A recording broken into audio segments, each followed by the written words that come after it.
First reading. A reading from the first book of Kings, chapter 11, verses 29 to 32, and chapter 12, verses 19. One day, when Jeroboam had gone out of Jerusalem, the prophet Ahijah of Shiloh accosted him on the road. Ahijah was wearing a new cloak. The two of them were in the open country by themselves.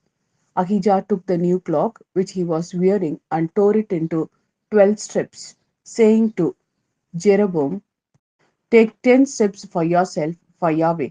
God of Israel says this: I'm going to tear the kingdom for Solomon's hand and give 10 tribes to you.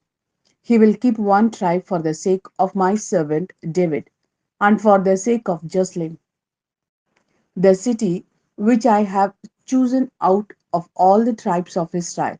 And Israel has remained in rebellion against the house of David from that day to this. This is the word of Lord. Thanks be to God. A reading from the Gospel according to Mark, chapter 7, verses 31 to 37. Returning from the territory of Tyre, he went by way of Sidon towards the lake of Galilee, right through the Decapolis territory, and they brought him a deaf man who had an impediment in his speech, and they asked him to lay his hand on him.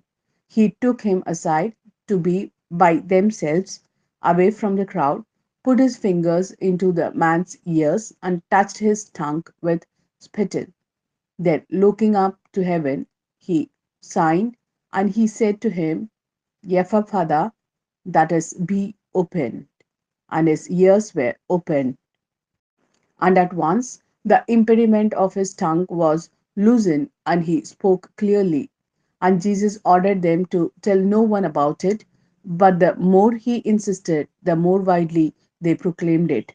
Their admiration was unbounded, and they said, everything he does is good.